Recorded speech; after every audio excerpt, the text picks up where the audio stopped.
दिल्ली में एक चुनावी कार्यक्रम के दौरान केंद्रीय मंत्री सुरेश गोपी ने एक ऐसा बयान दिया है जिस पर सियासी बवाल मच गया है। हालांकि मामला बढ़ता देख उन्होंने अपना वो बयान जो है वो वापस ले लिया है। बता दें कि गोपी ने दिल्ली के मयूर विहार में कहा कि ये हमारे देश का अभिशाप है कि केवल आदिवासी समुदाय से आने वाले व्यक्ति को ही जनजातीय मामलों का मंत्री बनाया जा सकता है।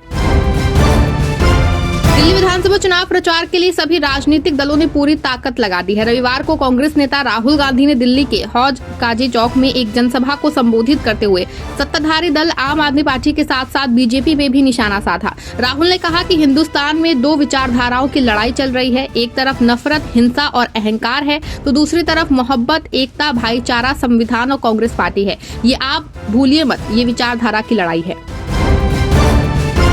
दिल्ली चुनाव में सभी राजनीतिक दल एक दूसरे पे आरोप लगा रहे हैं। कोई दल किसी को नहीं छोड़ रहा है, भले ही वे कुछ समय पहले तक साथ मिलकर काम कर रहे हों। इसके बाद भी राजनीतिक बयानबाजी जारी है। वहीं अब कांग्रेस नेता राहुल गांधी ने आम आदमी पार्टी और पूर्व सीएम अरविंद केजरीवाल को खुली चुनौती देते हुए कहा है कि बदबूदार पानी दिल्ली में सप्लाई किया जाता है, वो एक गिलास वही पानी पीकर बता दीजिए।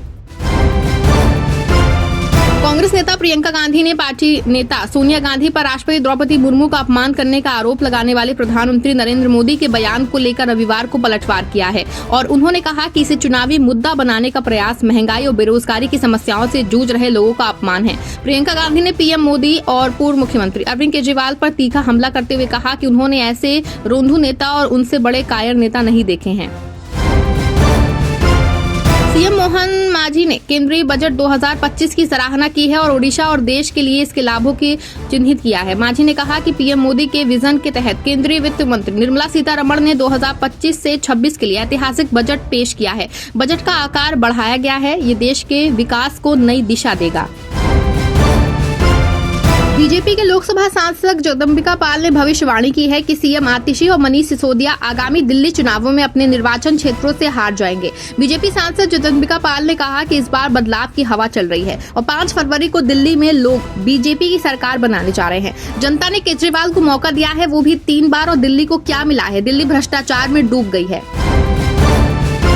विदेश राज्य मंत्री कीर्ति वर्धन ने मिल्कीपुर निर्वाचन क्षेत्र के उपचुनाव में भाजपा की जीत पर विश्वास व्यक्त किया है। मिल्कीपुर उपचुनाव और दिल्ली विधानसभा चुनाव पे विदेश राज्य मंत्री कीर्ति वर्धन सिंह ने कहा कि मिल्कीपुर में हमारी पार्टी भारी अंतर से जीत हासिल करने जा रही है।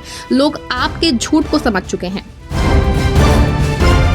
केंद्र सरकार ने आम बजट में बिहार के लिए एक बार फिर से दिल खोल के ऐलान किया है। बजट में ऐलान से राज्य की सत्ताधारी पार्टी जेडीयू गदगद नजर आ रही है। रविवार को जेडीयू के राष्ट्रीय प्रवक्ता राजीव रंजन प्रसाद ने बजट में बिहार के लिए हुई घोषणाओं के लिए केंद्र सरकार का आभार जताया है। उत्तराखंड में यूसीसी लागू हो गया है, लिहाजा अब नियम और प्रथाएं जो हैं वो धार्मिक कानून के बजाय देश के कानून पर आधारित होंगी। विवाह से लेकर तलाक के नियम अब सभी के लिए समान हैं। यूसीसी लागू होने के बाद सभी धर्मों के लिए कई चीजें बदल गई हैं, खासकर मुस्लिम और ईसाई समुदाय के लिए तलाक के नियम जो अब तक धार्मिक कानून पर आधारित थे। संयोजक अरविंद केजरीवाल ने चुनाव प्रक्रिया में प्रशासन और पुलिस की भूमिका पर गंभीर चिंता जताई है। इस पर रिएक्शन देते हुए नई दिल्ली से कांग्रेस उम्मीदवार संदीप दीक्षित ने कहा है कि किसी भी उम्मीदवार को यदि लगता है कि प्रशासन किसी पक्ष का समर्थन कर रहा है तो चुनाव आयोग ध्यान दे।